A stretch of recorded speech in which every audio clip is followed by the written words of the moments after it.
नमस्कार, आप देख रहे हैं संस्कृति टीवी। दोस्तों, शुक्रवार के दिन माता संतोषी और वैभव लक्ष्मी की पूजा की जाती है। जहां संतोषी माता को हिंदू धर्म में संतोष, सुख, शांति और वैभव की माता के रूप में पूजा जाता है, वहीं मां वैभव लक्ष्मी को धन और खुशहाली की देवी के रूप में जाना जाता है। धार्मिक मान्यताओं के अनुसार माता संतोषी भगवान श्री गणेश की पुत्री हैं। कहा जाता है कि इस दिन पूरे विधि विधान से पूजा करने पर घर के सारे कष्ट दूर हो जाते हैं और घर में माता लक्ष्मी का वास होता है। लेकिन उससे पहले जरूरी है शुक्रवार के दिन की पूजा सही विधि से करने की। तो दोस्तों, आज हम इस वीडियो में शुक्रवार के दिन की सही पूजा विधि बताने जा रहे हैं। पूजा विधि: सबसे पहले सूर्योदय से पूर्व उठें। इसके बाद घर की सफाई कर स्नान आदि से निवृत्त हो जाएं और घर के ही किसी पवित्र स्थान पर संतोषी माता की मूर्ति या चित्र स्थापित करें। संपूर्ण पूजन सामग्री तथा किसी बड़े पात्र में शुद्ध जल भरकर रखें। जल भरे पात्र पर गुड़ और चने से भरकर दूसरा पात्र रखें। संतोषी माता की विधि विधान से पूजा करें। इसके पश्चात संतोषी माता की कथा सुनें। संतोषी माता की कथा: एक बुढ़िया थी, उसका एक ही पुत्र था। बुढ़िया पुत्र के विवाह के बाद बहू से घर के सारे काम करवाती, परंतु उसे ठीक से खाना नहीं देती थी। ये सब लड़का देखता पर माँ से कुछ भी नहीं कह पाता। बहू दिन भर काम में लगी रहती, उपले थापती, रोटी रसोई करती, बर्तन साफ करती, कपड़े धोती और इसी में उसका सारा समय बीत जाता।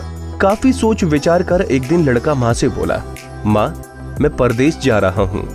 माँ को बेटे की बात पसंद आ गई तथा उसे जाने की आज्ञा दे दी।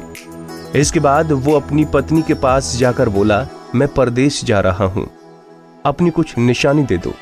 बहू बोली, मेरे पास तो निशानी देने योग्य कुछ भी नहीं है। ये कहकर वो पति के चरणों में गिरकर रोने लगे। इससे पति के जूतों पर गोबर से सने हाथ छप गए। पुत्र के जाने के बाद सास के अत्याचार बढ़ते गए। एक दिन बहू दुखी होकर मंदिर चली गई। वहां उसने देखा कि बहुत सी स्त्रियां पूजा कर रही थीं। उसने स्त्रियों से व्रत के बारे में जानकारी ली तो वो बोली कि हम संतोषी माता का व्रत कर रही हैं। इससे सभी प्रकार के कष्टों का नाश होता है। स्त्रियों ने बताया, शुक्रवार को नहा धोकर एक लोटे में शुद्ध जल लेकर गुड़ चने का प्रसाद लेना तथा सच्चे मन से माँ का पूजन करना चाहिए। खटाई भूल कर भी मत खाना और ना ही किसी को देना। एक वक्त भोजन करना। व्रत विधान सुनकर अब वो प्रति शुक्रवार को संयम से व्रत करने लगी। माता की कृपा से कुछ दिनों के बाद पति का पत्र आया। कुछ दिनों बाद पैसा भी आ गया। उसने प्रसन्न मन से फिर व्रत किया तथा मंदिर में जा अन्य स्त्रियों से बोली, संतोषी माँ की कृपा से हमें पति का पत्र तथा रुपया आया है। अन्य सभी स्त्रियां भी श्रद्धा से व्रत करने लगी। बहू ने कहा, हे माँ, जब मेरा पति घर आ जाएगा तो मैं तुम्हारा व्रत उद्यापन करूंगी।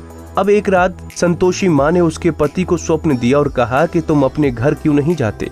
तो वो कहने लगा, सेठ का सारा सामान अभी बिका नहीं, रुपया भी अभी नहीं आया है। उसने सेठ को स्वप्न की सारी बात कही तथा घर जाने की इजाजत मांगी, पर सेठ ने इनकार कर दिया। माँ की कृपा से कई व्यापारी आए, सोना चांदी तथा अन्य सामान खरीद कर ले गए। कर्जदार भी रुपया लौटा गए। अब तो साहूकार ने उसे घर जाने की इजाजत दे दी। घर जाकर पुत्र ने अपनी माँ व पत्नी को बहुत सारे रुपए दिए। पत्नी ने कहा कि मुझे संतोषी माता के व्रत का उद्यापन करना है। उसने सभी को न्योता दे उद्यापन की सारी तैयारी की।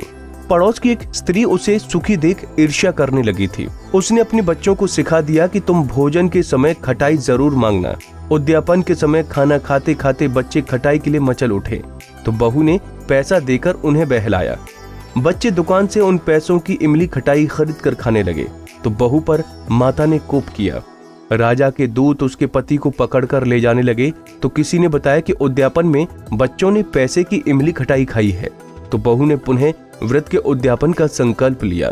संकल्प के बाद वो मंदिर से निकली तो राह में पति आता दिखाई दिया। इतना धन जो कमाया है उसका कर राजा ने मांगा था। अगले शुक्रवार को उसने फिर विधि व्रत का उद्यापन किया। ऐसे संतोषी माँ प्रसन्न हुई। 9 माह बाद चांद सा सुंदर पुत्र हुआ। अब सास, बहू तथा बेटा माँ की कृपा से आनंद से रहने लगे। इसके बाद आरती कर सभी को गुड़ चने का प्रसाद बांटें। अंत में बड़े पात्र में भरे जल को घर में जगह जगह छिड़क दें तथा शेष जल को तुलसी के पौधे में डाल दें। इसी प्रकार 16 शुक्रवार का नियमित उपवास रखें और अंतिम शुक्रवार को व्रत का विसर्जन करें। विसर्जन के दिन उपरोक्त विधि से संतोषी माता की पूजा कर 8 बालकों को खीर पूरी का भोजन कराएं तथा दक्षिणा व केले का प्रसाद देकर उन्हें विदा करें। अंत में स्वयं भोजन ग्रहण करें। तो दोस्तों, ये थी शुक्रवार के दिन की सही पूजा विधि। उम्मीद है आपको ये जानकारी जरूर पसंद आई होगी और ऐसे ही आस्था और धर्म से जुड़ी जानकारी के लिए देखते रहिए हमारा चैनल संस्कृति टीवी। धन्यवाद।